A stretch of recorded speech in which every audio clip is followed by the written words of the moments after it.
Wal asri innal insana lafi khusr illal ladzina amanu wa amilus solihat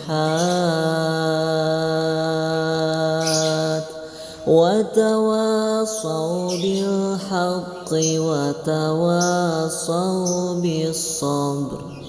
Assalamualaikum warahmatullahi wabarakatuh.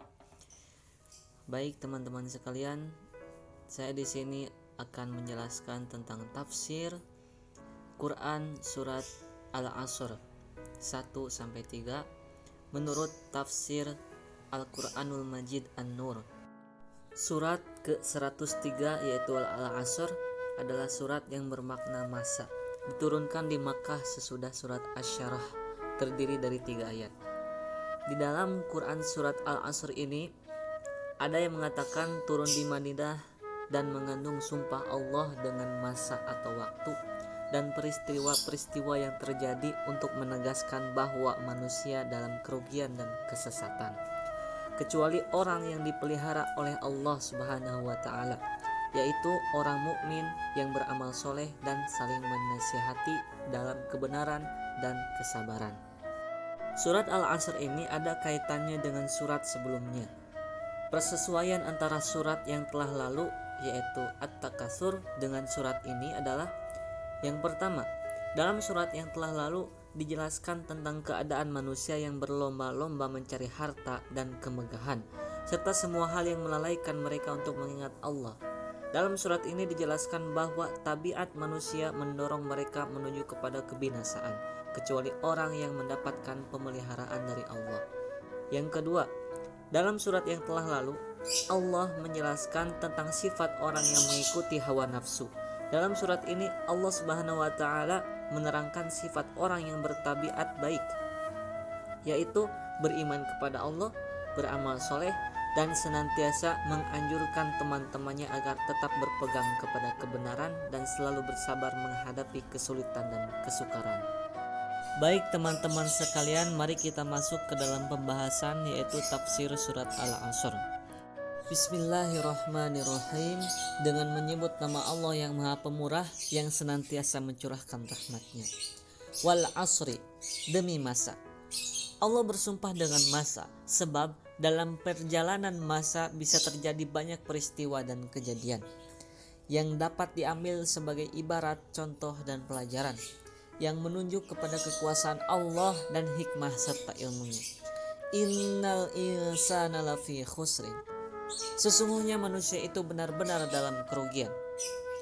Makhluk manusia itu selalu merugi dalam amal perbuatannya. Sumber kerugian manusia berasal dari ulahnya sendiri, bukan karena masa atau waktu dan tempat. Perbuatan maksiat dan dosa yang dikerjakannya itulah yang menimbulkan kerugian. Illal ladzina amanu wa amilus solihati wa tawassaw bil haqqi wa tawassaw bis sabr. Kecuali orang-orang yang beriman dan mengerjakan amalan soleh serta saling menasihati dengan kebenaran dan saling menasihati supaya berlaku sabar.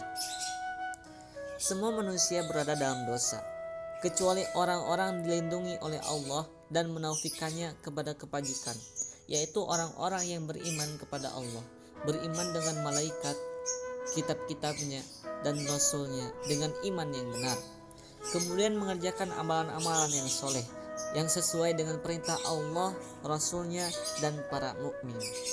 Mereka saling mengingatkan untuk mengerjakan kebenaran, yaitu beriman kepada Allah, mengikuti kitabnya, dan mengikuti Rasulnya, baik dalam segi akidah dan ibadah maupun dalam segi muamalah, sosial, politik, ekonomi, pemerintahan, dan sebagainya. Saling mengingatkan untuk menahan diri dari perbuatan maksiat dan tahan menderita dan menghadapi berbagai bencana atau musibah sebagai ujian serta menerimanya dengan penuh keikhlasan. Jelasnya, teman-teman sekalian, seluruh manusia itu dalam kerugian kecuali mereka yang beriman, mengerjakan amalan soleh, memberikan nasihat dalam kebenaran dan menasihati untuk bersabar. Manusia tidak terlepas dari kerugian apabila dia belum memiliki 4 sifat tersebut. Baik teman-teman sekalian, mari kita simpulkan dari ketiga ayat tersebut dari surat Al-Asr ini.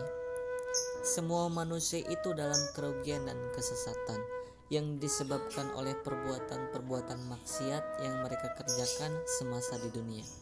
Orang yang bisa terlepas dari kerugian adalah mereka yang memiliki 4 sifat, yaitu beriman, beramal soleh, saling menasehati dalam kebajikan, dan saling menasehati untuk bersabar. Mungkin itu saja yang bisa saya jelaskan dari tafsir Quran surat Al-Asr ini menurut kitab tafsir An-Nur. Mohon maaf kurang lebihnya. Terima kasih. Wassalamualaikum warahmatullahi wabarakatuh.